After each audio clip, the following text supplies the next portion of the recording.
Story 1. I had always thought of my doorbell camera as nothing more than a small convenience, just another modern gadget to keep an eye on deliveries, maybe catch a glimpse of the occasional solicitor before deciding whether to answer. Never in my life did I expect it to capture something that would leave me breathless with fear. It started on a Friday night. I had just finished a late dinner and was settling into the couch, letting the weight of the long day melt away. The house was quiet, save for the hum of the refrigerator and the occasional creak of the old wooden floors.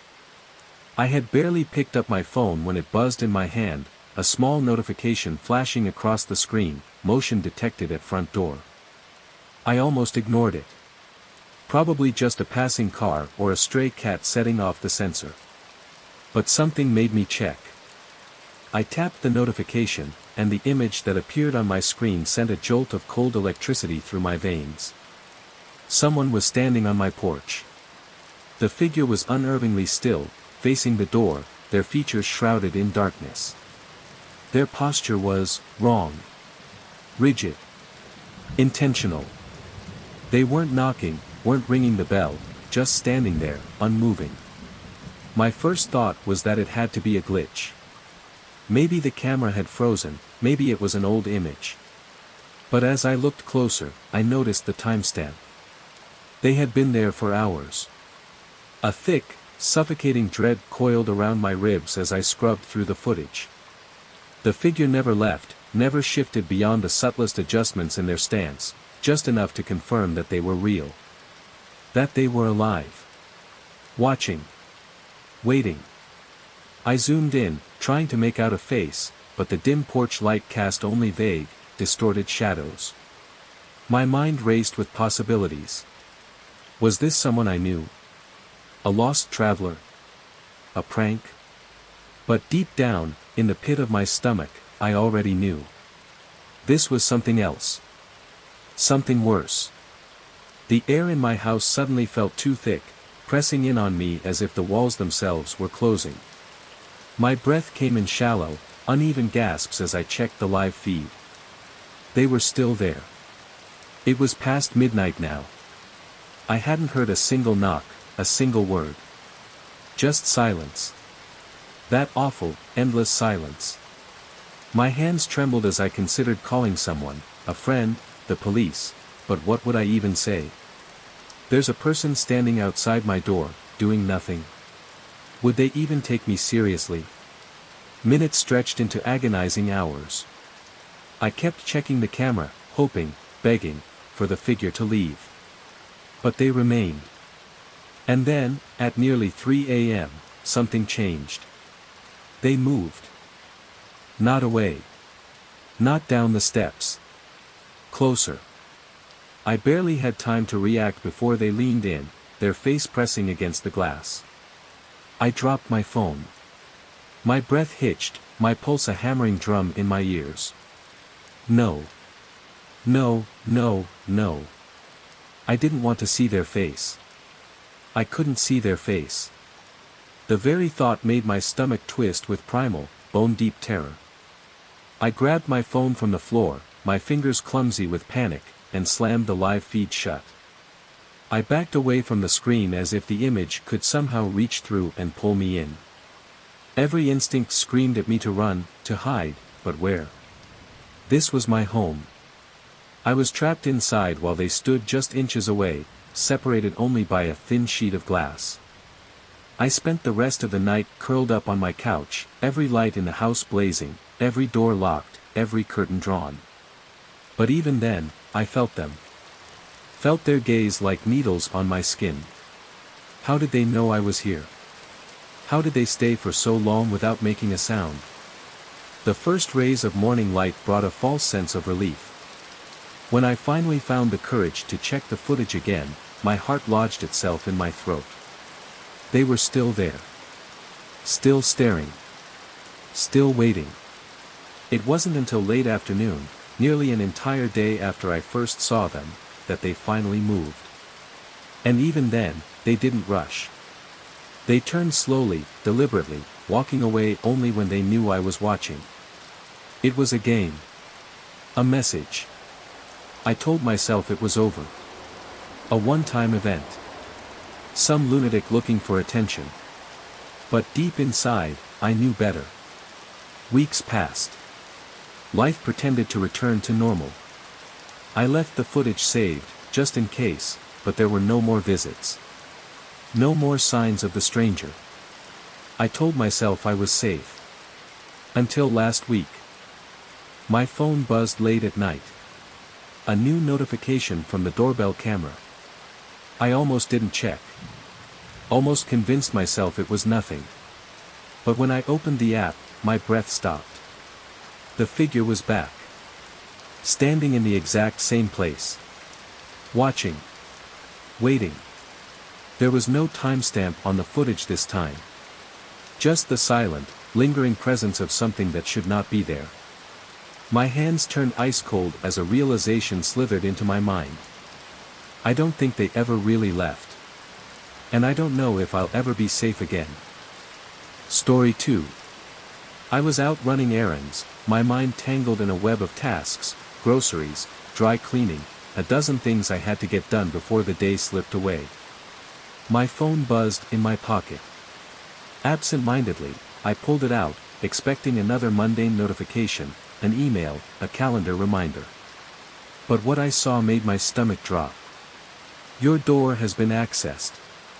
I stopped in my tracks, the world around me blurring into the background noise of city life. I had locked the door when I left.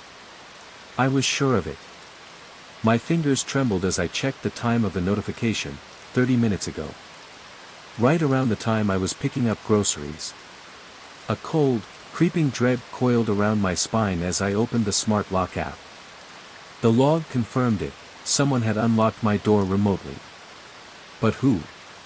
I was nowhere near home, and I was the only one with access. I swallowed hard and called my neighbor, my voice a little too tight, too urgent. Have you seen anyone near my house? They hadn't. No one had come in.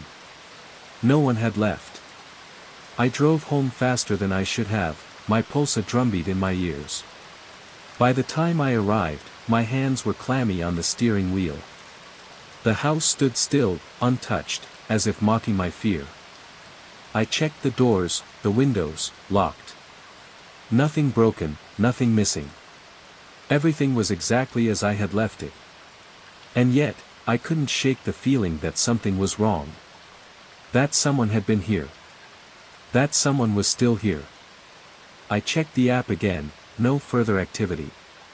The last log was still that single, inexplicable unlock. No forced entry. No sign of a break-in. Just, an open door. I told myself it had to be a glitch. A bug in the system. I even had a technician come out the next day. They ran tests, checked the logs. Everything's working fine, they assured me. No signs of hacking or failure. Fine. Everything was fine. But it wasn't. Over the next few days, a feeling settled over me like a shadow, an unease that burrowed under my skin. Every time I left the house, I checked the locks 3, 4, 5 times. Every time I came home, I hesitated before stepping inside, half expecting to find something out of place. And then, one night, as I lay in bed staring at the ceiling, I heard it. Tap. Tap. Tap. Soft.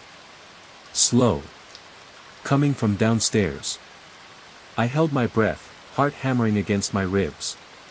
Just the house settling, I told myself. Old pipes. A creaking floorboard. But the sound didn't stop. Tap. Tap. Tap. Louder this time. More deliberate. I sat up, listening. The air felt thick, heavy, charged with something unseen.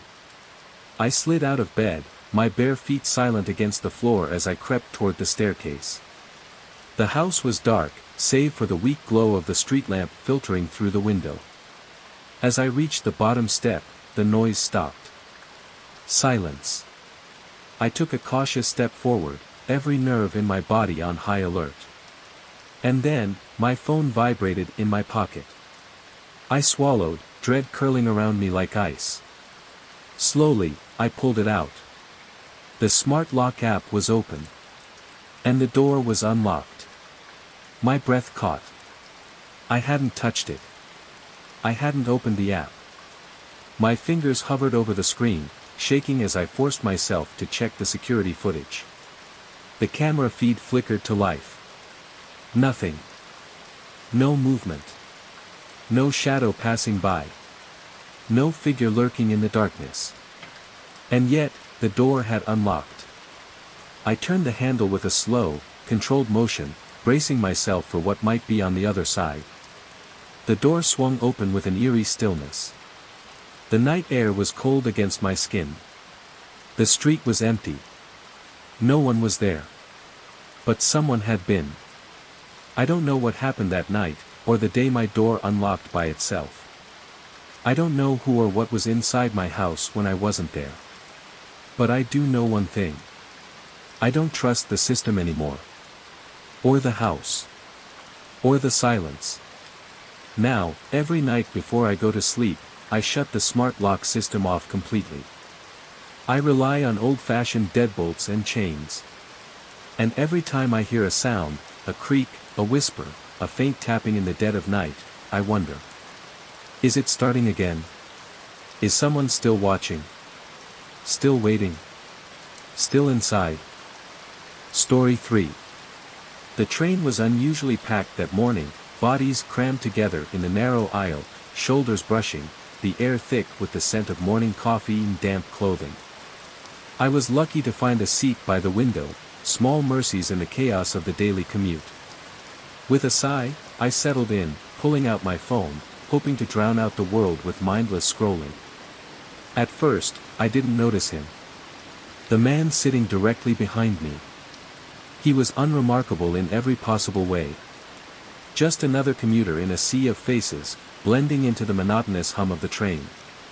But then I heard it. A whisper. Soft. Almost inaudible. I barely registered it at first, brushing it off as the ambient noise of the train, the rhythmic clatter of wheels on tracks, the occasional murmur of conversation. But then it came again, just a breath behind my ear, distinct this time. 7:25. I stiffened. My stomach gave an uneasy twist. Maybe I misheard. Maybe he was talking to someone else. I glanced around. No one seemed to notice.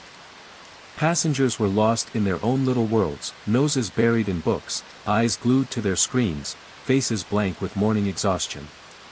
Then, the whisper came again. 8. 19. 6. 4. 3. My pulse stuttered. A prickle of unease crawled up my spine. The numbers, it was strange, but they felt familiar. Like something I had seen or heard countless times before but couldn't immediately place. A cold trickle of anxiety slithered through my veins. Slowly, I turned my head, just enough to glimpse him in my peripheral vision. He wasn't looking at me. His gaze was fixed on the window, eyes distant, his lips barely moving as he whispered. And the numbers didn't stop. 9. 0. 5. A steady rhythm. A sequence. And then it hit me. Those weren't just random numbers. They were my numbers. My phone number. I went still. My breath hitched in my throat. No. No, that wasn't possible. I had never seen this man before in my life. There was no reason for him to know my number. My hands gripped the armrests of my seat, my knuckles whitening. 3. 2. 1. 4.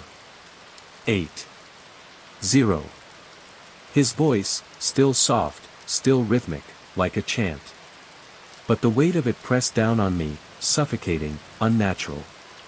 I could feel the hairs on my arms rise, a deep, primal part of my brain screaming that something was wrong. I swallowed, glancing at the other passengers, desperate for some sense of normalcy. But no one reacted. No one even noticed. It was as if I was the only one who could hear him. I had to do something. I had to see him. My heart pounded as I slowly turned in my seat. Just a glance. Just enough to. I froze. He was still staring out the window, his face void of emotion, like he wasn't even aware of my presence. But then, without looking, he raised his hand. He was holding his phone. And on the screen, clear as day, was a sequence of numbers. My number. Every single one. A sharp wave of nausea hit me. How? A chill ran through my limbs, numbing my fingers as I clenched my fists. My mind raced, trying to rationalize it. Was this a prank? Some elaborate trick? Had I been hacked? Then, as if sensing my horror, he finally moved. His fingers swiped across the phone screen. And just like that, the whispering stopped. Silence. For a brief moment, all I could hear was the steady rumble of the train, the faint murmur of distant conversations. And then, the whisper came again. 4:27. I jerked in my seat. It wasn't just my phone number. It was something else. A message. A code. A warning. My breath came in short, shallow gasps. I had to get out. I had to leave. The train lurched into the next station, and before I could even process my own movements, I was on my feet, shoving through the crowd, desperate for the doors before they closed. My hands were shaking. My legs felt like lead. As I stumbled onto the platform, the air outside felt sharp and foreign, like I had stepped into a different world. My head was spinning, my body humming with adrenaline. I didn't look back. I couldn't. I just needed to get away. But then, my phone buzzed in my pocket. I nearly dropped it as I fumbled to check. My fingers were ice cold as I swiped to unlock the screen. A new text. No sender. No number. Just a single message. I opened it. And my stomach turned to stone. I'm watching you. The train doors hissed shut behind me, and as I stood there, breathless, paralyzed, I felt it. The weight of unseen eyes. Somewhere, out there, someone was still whispering. And this? This was only the beginning. Story 4. I woke up to the soft glow of morning light filtering through my bedroom, the distant hum of the world outside filling the quiet. For a few moments, I just lay there, stretching, blinking away the last traces of sleep, feeling the lingering warmth of my blankets cocooned around me. Everything felt normal, calm, even. But then, something made me stop. The curtains. They were drawn. I stared at them, my mind sluggishly trying to process what I was seeing. That wasn't right. I always left my curtains closed at night. It was a habit, something ingrained in me after years of living alone. The streetlights outside had a habit of flickering erratically, and I hated the thought of someone, anyone, being able to peer into my room through even the smallest gap in the fabric. But now, the curtains were shut tight, blocking out the outside world completely. I hadn't done that. I was sure of it. I swallowed against the growing unease creeping up my spine. Maybe I had done it in my sleep. A strange, unremembered sleepwalking episode. But that didn't sit right with me. I'd never had a history of sleepwalking, not once in my life. I hesitated before pushing myself up, my body stiff with apprehension. The air in the room felt colder somehow, the type of cold that seeps into your bones, unnatural in a way that made my skin prickle. Slowly, I reached for the curtains, my fingers trembling as I grasped the fabric. The moment I pulled them back, a sharp gust of icy air rushed in, far too cold for the season. My breath hitched. Outside, the street was the same as always, the same empty road, the same familiar trees swaying in the early breeze. And yet, something felt off. The silence felt heavier. The air felt wrong. I turned back toward my room, scanning every inch of it with a sense of growing dread. Everything else was exactly as I had left it. My bed was still made, my phone still on the nightstand. Nothing seemed disturbed. But that did nothing to ease the churning feeling in my gut. The curtains were the only thing out of place, and that alone was enough to set my nerves on edge. I shook my head, trying to dismiss the thoughts creeping into my mind. It had to be some kind of mistake. Maybe I'd forgotten, maybe I was overthinking it. I grabbed my phone, forcing myself to focus on something else, mindlessly scrolling through messages, notifications, anything to distract myself. But the unease lingered. Because the more I thought about it, the more I couldn't shake the feeling that someone had been in my room. That someone had pulled those curtains closed. The idea was ridiculous. Impossible.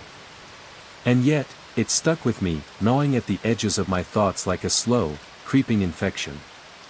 That night, I double-checked every lock on every door and window. I made sure everything was secure before I crawled into bed, pulling the blankets around me like a shield.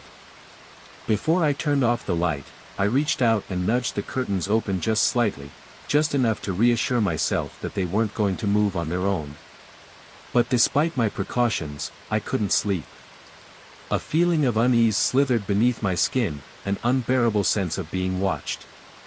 Every time I closed my eyes, I imagined a figure standing just beyond the glass, peering in through the sliver of space I had left in the curtains.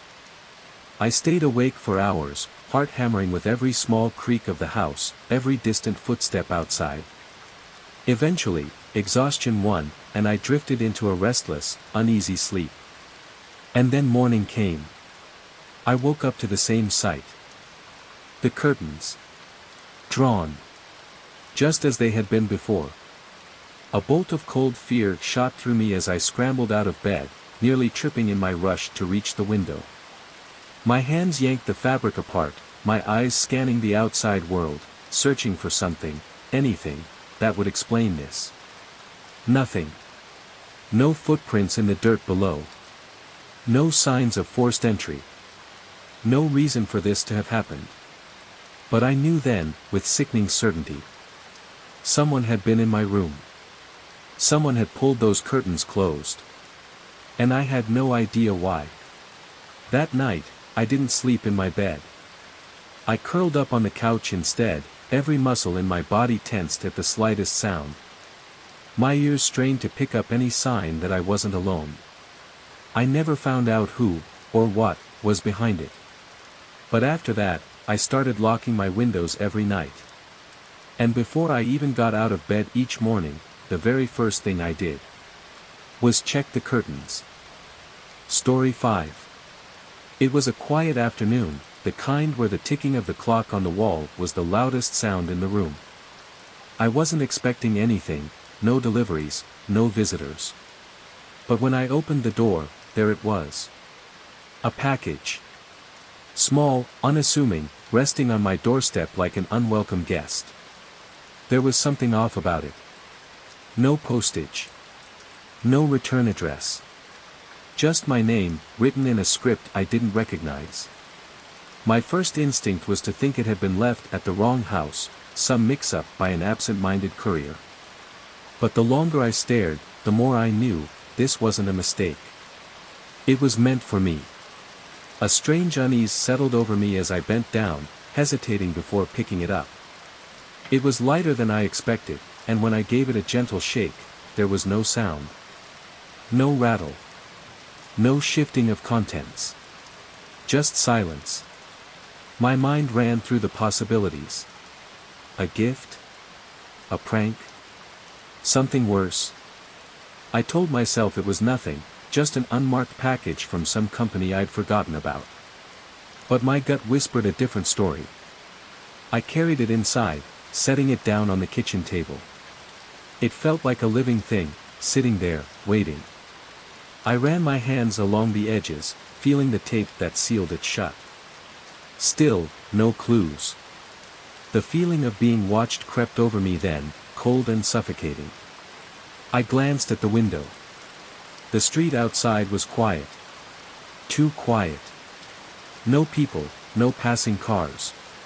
Just stillness. My skin prickled. With a deep breath, I grabbed a knife and sliced through the tape. The cardboard flaps peeled open with a slow, reluctant groan. Inside, nestled in the center, was a black velvet pouch. My fingers trembled as I pulled it free. My heart pounded against my ribs, an instinctual warning. This wasn't normal. I loosened the drawstring and tipped the pouch over. Something slipped into my palm. A photograph. It was folded in half. I smoothed it out, my breath catching in my throat. It was a picture of me. Not a portrait, not some old memory someone had found. No, this was recent. Taken from behind. I was walking somewhere, same jacket, same shoes. But I had no recollection of anyone being near me, no memory of someone snapping this photo. My stomach twisted. Someone had been following me. I flipped the picture over, desperate for some kind of explanation. But the back was blank. No message. No hint. Just silence. And then the doorbell rang. I jumped, the sound slicing through the heavy air. My pulse roared in my ears as I crept toward the door. I peered through the peephole. No one was there. I hesitated, then slowly cracked the door open. The street remained empty. The silence was different now, thicker, heavier, like the world itself was holding its breath. Something was wrong. I closed the door, locking it with fingers that suddenly felt too clumsy, too weak. My phone. I needed to call someone, anyone. I grabbed it from the table, pressing the power button. The screen was frozen.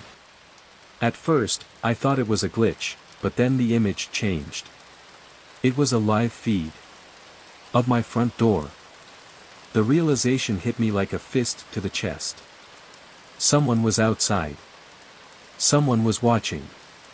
But when I looked through the window again, the porch was empty. I tried to shake the feeling, to reason my way out of the fear, but it dug its claws in deep. I called the police, my voice shaking as I explained what had happened. The officer on the line was calm, maybe too calm. "It's probably just a prank," he said. "Do you have any enemies?" I didn't answer. Because the truth was worse. This wasn't a prank. It was something else. Something deliberate. Days passed, and though nothing else happened, the fear lingered. I checked my locks constantly, installed extra security cameras, searched for any sign that someone had been near my house. But there was nothing. No more packages. No more photographs. No more live feeds of my front door. But the absence of proof didn't bring me peace. Because now, I live every day with the certainty that someone is still watching. They made sure I knew that.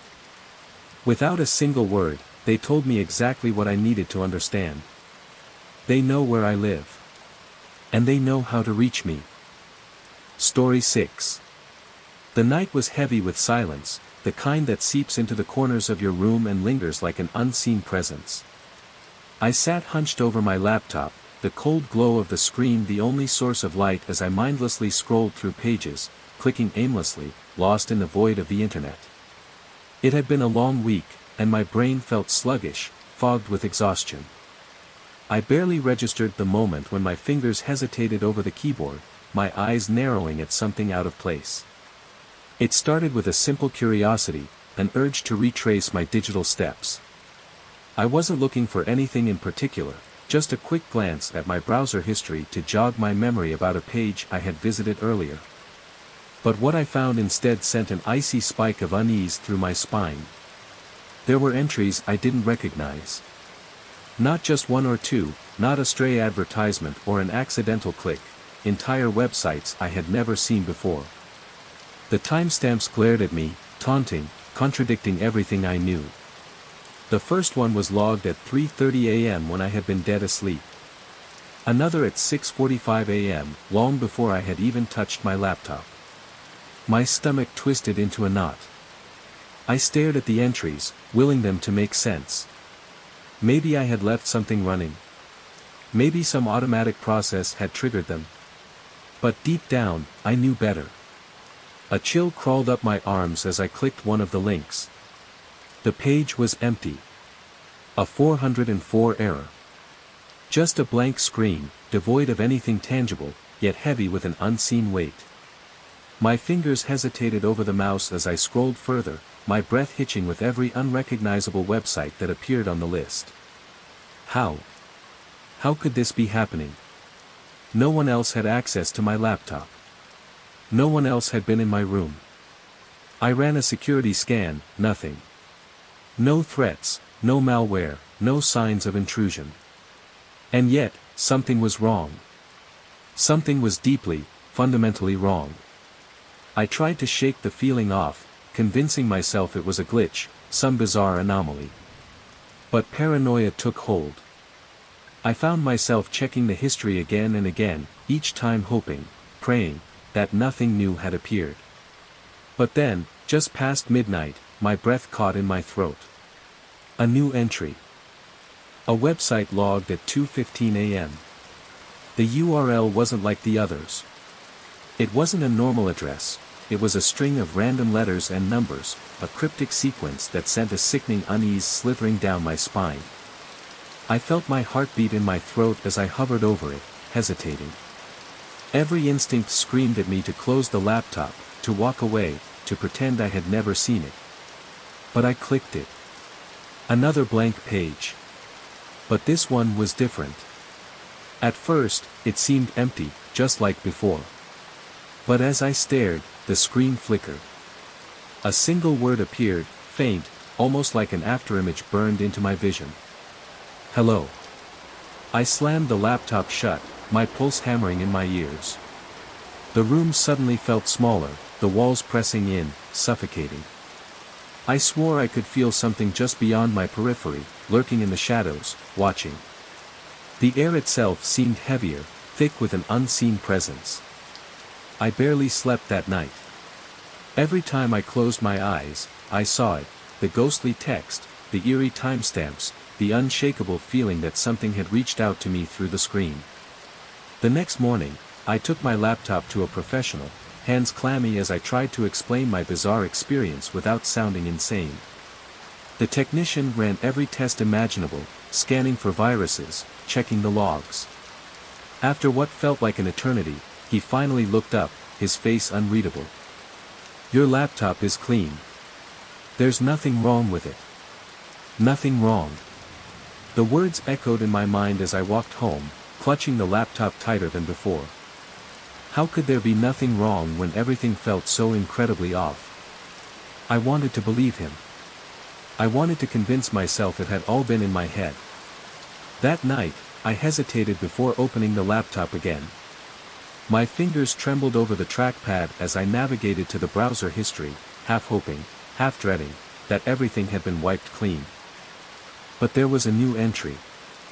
This time, it wasn't just a string of characters. It wasn't just a blank page. It was my name.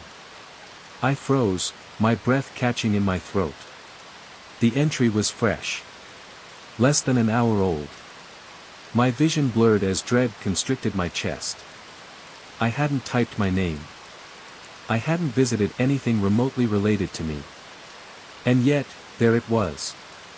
The room felt colder. I glanced over my shoulder, the paranoid thought creeping into my mind like a whisper, was I alone? The laptop screen flickered again.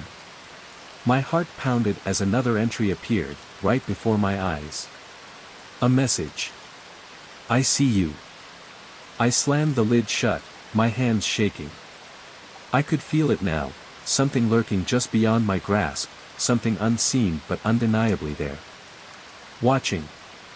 Waiting. I never opened that laptop again.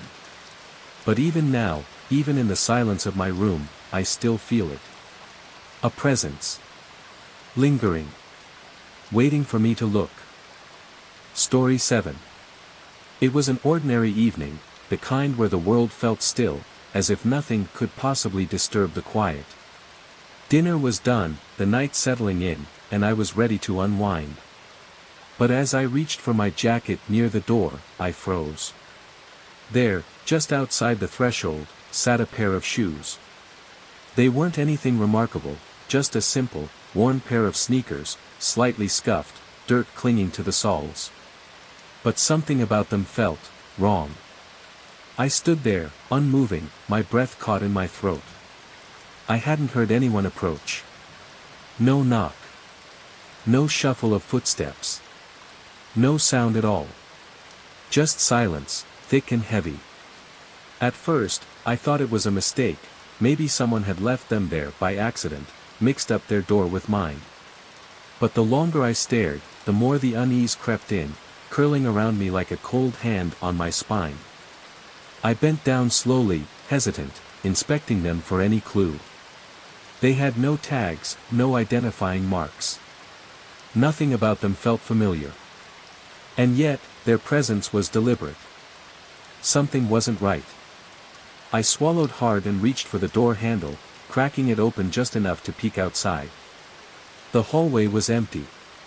No movement. No sign of life. The silence pressed in, suffocating. I shut the door quickly, heart hammering. Had someone been here? Watching me? The thought made my skin crawl.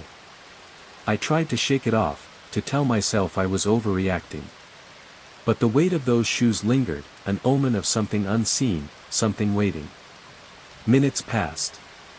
Then, unable to resist, I gathered my nerve and opened the door again. The shoes were gone. I staggered back, my breath hitching. I hadn't heard anyone take them. There had been no sound, no footsteps retreating, no rustle of movement. They had simply vanished. My mind raced, grasping for logic, for any reasonable explanation. But there was none. I stepped out, scanning the hallway. Empty. Silent. As if nothing had ever been there at all. Had I imagined it? No. I had seen them. Touched them. They had been real. I shut the door, locking it tight, my fingers trembling. The unease inside me twisted into something colder, something darker. I checked my windows, my locks, paced my apartment in restless paranoia. Every shadow felt deeper. Every creak of the building sent my pulse skittering. Sleep did not come easily that night. Days passed, then weeks. I told myself it was over. That it had been nothing. A mistake. A misunderstanding. But then, the little things started happening. A flickering light in my apartment, even though the bulb was fine. A noise in the hallway when I was certain I was alone. The creeping sensation of being watched, of unseen eyes lingering just beyond my vision. I ignored it. Brushed it off. But deep down, I knew better. And then, one evening, I found something else. A note. A small, unassuming scrap of paper stuck to my door, the handwriting uneven, almost hurried. "We'll be back." The world around me shrank in that instant. My breath stilled. My vision blurred as dread swallowed me whole. Whoever had left the shoes, whoever had been watching, was still out there. And they weren't finished with me yet. Story 8. The moment my eyes landed on the message scrawled in the dust on my car window, my breath caught in my throat. "I saw you." 3 simple words. But they held a weight that pressed down on me, making my chest tighten. The writing was precise, each letter carefully traced into the dust that had settled over the past few days. It wasn't just a random smudge or a child's absent-minded doodle, it was deliberate. It was meant for me. I swallowed hard, my pulse hammering in my ears. Who had done this? More importantly, how long had they been watching me? I turned sharply, scanning my surroundings. The street was empty. The only sounds were the distant hum of traffic and the occasional chirp of a bird. But that didn't mean I was alone. The silence itself felt alive, as though someone was just out of sight, watching, waiting. My car had been parked in the same secluded spot for weeks, nestled in a quiet corner of the block. It wasn't the kind of place where strangers wandered by. Whoever had written that message had come here on purpose. Had they been waiting for me? Had they been here before? The thought made my skin prickle. I took a shaky breath and reached up, running my fingers over the words. The dust clung to my fingertips as I wiped at the message, but even as the letters smudged away, the unease remained, lodged deep in my bones. I was being watched. I knew it. A sudden urge to get inside my car, to lock the doors and leave, gripped me. I yanked the door open, slid behind the wheel, and immediately locked everything. My hands trembled as I started the engine. The feeling of eyes boring into me was impossible to shake. I checked my rearview mirror, nothing but the empty street behind me. Still, I couldn't shake the sensation that I wasn't alone. As I pulled away, I forced myself to breathe, to calm down. Maybe it was a prank. Maybe I was overreacting. But deep down, something told me otherwise.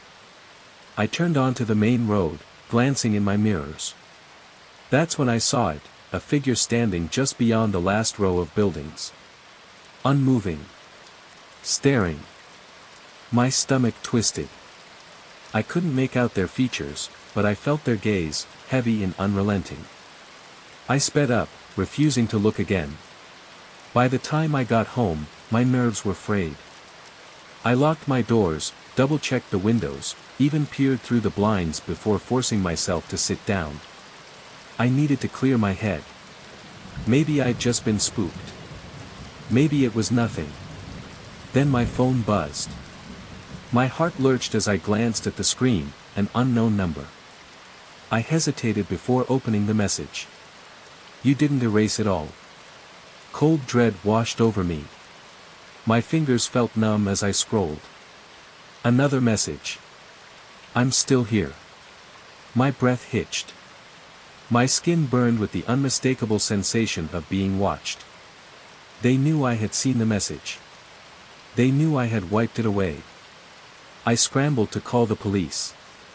The dispatcher's voice was calm, indifferent, as I explained what had happened. A prank, they said. Nothing to worry about. Call us if it happens again. But it wasn't just a prank. I knew that now. The following days were a blur of paranoia. I changed my routine, took different routes, parked in different spots. But no matter where I went, I couldn't shake the feeling of being followed. At every stoplight, I checked my rearview mirror, expecting to see a shadowy figure lurking behind me. Every time my phone buzzed, my stomach twisted. Then, one night, just as I was beginning to think I was imagining things, I heard it. A soft tapping at my bedroom window. My entire body locked up.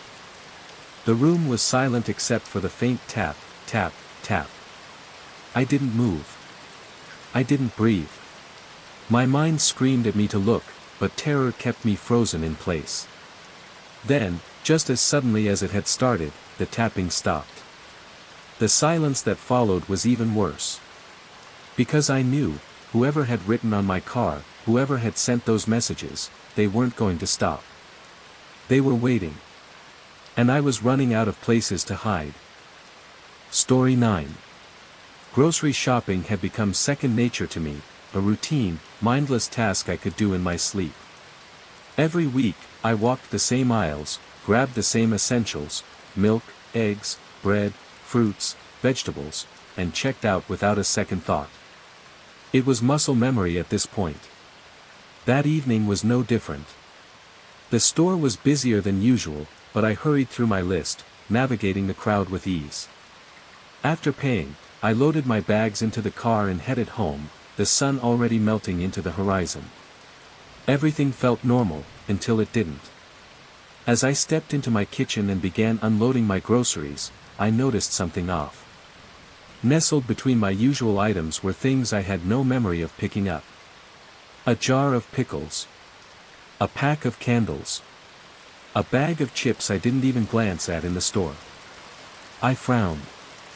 Maybe the cashier made a mistake. I checked my receipt. The items weren't listed. Confused, I sifted through the bags again, hoping for an explanation. But the more I stared at the unfamiliar things, the more a creeping unease crawled up my spine. I was alone. No one else had access to my bags. No one could have slipped them in. I tried to reason with myself. Maybe I was distracted, maybe I grabbed the wrong cart, maybe. But I knew I hadn't. Something about those items felt deliberate. I hurried back outside, my heart thudding dully in my chest. Maybe I mixed up bags with another shopper. Maybe someone had made a mistake. But when I checked my trunk, everything was as it should be. Nothing was misplaced. Nothing was missing. Except, maybe, a sense of security. A strange sensation prickled at the back of my neck, like I was being watched. The parking lot was empty. The night had settled in, the air thick with silence. I shook off the feeling and got back inside, but the unease followed me like a shadow. I called the store, my fingers tightening around my phone as it rang. The line was busy. I tried again. And again. When I finally got through, a polite but confused voice greeted me. "No, sir, no one has reported any mix-ups today," the employee assured me. "Are you sure you didn't grab them by accident?" I wanted to say yes. I wanted a logical answer. But I didn't have one. That night, I barely slept. My mind kept replaying the moment I found the items. The jar of pickles. The candles. The chips. Innocuous things, but something about them gnawed at me. By morning, I decided to return them. Maybe the store could make sense of it. Maybe someone would come forward, claim their missing items, and I could laugh at my paranoia. I packed everything carefully, receipt included, and drove back. The manager listened to my story with a puzzled expression, shaking his head. "I can't explain it," he admitted, scratching his chin. "We haven't had any issues with our bagging." His offer to refund the items didn't comfort me. I didn't want a refund. I wanted an answer. As I turned to leave, I felt it again, that eerie sensation of being watched. Out of the corner of my eye, near the exit, stood a figure. Still. Silent. Staring. My breath hitched. My body tensed. But when I turned to look, nothing. Just the automatic doors sliding open and shut, letting in the crisp morning air. The rest of the day passed in a haze, but I couldn't shake the feeling that something was wrong. I checked my bags over and over, half expecting to find another strange item tucked inside. But there was nothing new. Just the ones that had already appeared. Weeks have passed since that night, and I still don't have an answer. I haven't gone back to that grocery store. I make sure to double-check everything I buy. But every time I step into another store, I wonder, will it happen again? Will something else appear? Or worse? Has it already? Because now, every receipt, every bag, every item I bring home feels like a message I'm too afraid to decipher. And the more I think about it, the more I wonder if I was ever meant to. Story 10. It started as an ordinary Monday morning. I was at my desk, mindlessly sifting through emails, the hum of the office filling the air. That's when my colleague strolled up, resting casually against my desk with an easy smile. "So, how was your weekend trip?" they asked, their voice light, conversational. My fingers froze over the keyboard. My heart gave a strange, uncomfortable lurch. A weekend trip? I hadn't gone anywhere. I forced a chuckle, glancing up at them. What do you mean?" They tilted their head. "The beach, right? You told me last week you were planning a trip." Their certainty unsettled me. I searched my mind for any memory of mentioning something like that, but there was nothing. I think you're mistaken, I said, keeping my voice even. I didn't go anywhere this weekend. For a moment, they just stared at me. Then, after a beat too long, they let out an awkward laugh. Oh, must have confused you with someone else. But their smile never quite reached their eyes. For the rest of the day, the exchange replayed in my mind. Had I said something in passing and simply forgotten? Or, was there something worse at play? That night, my paranoia deepened. I scrolled through my phone, searching for any hint of a conversation, an email, a message, anything that could explain what my colleague was talking about. But my inbox was empty. My call log, normal. My texts. Wait. There, in a group chat I didn't even remember joining, was a message from me. Just booked my trip. Can't wait to get away for the weekend. See you all on Monday. My breath hitched. My hands went ice cold. I didn't remember sending that message. I didn't even remember considering a trip. I stared at the screen, my mind spinning, desperately trying to recall any moment, any fleeting thought, that could explain this. But there was nothing. Just a blank, gaping void where a memory should be. The next day at work, I avoided my colleague.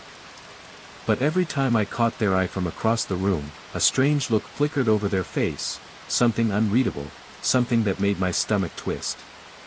Did they know something I didn't? Over the following days, the paranoia only grew. No one else seemed to think anything was wrong. My coworkers still asked how my weekend had been. They still carried on as if I had, in fact, gone on a trip. Their insistence, so casual, so unwavering, felt less like a misunderstanding and more like a script. But the most unsettling part? The group chat. No one had responded to my message. Not a single, have fun, or, where are you headed? Just dead silence. As if they had all seen it. As if they all knew something I didn't. And that's when the real fear set in. Had I actually gone somewhere? Was there a gap in my memory, a lost stretch of time I couldn't account for? Or worse, was someone else speaking for me? Using my voice, my words, my identity, while I remained oblivious? I never found an answer. But now, I question everything. Every word I say. Every action I take. Every memory I think belongs to me. Because what if I'm not the one in control?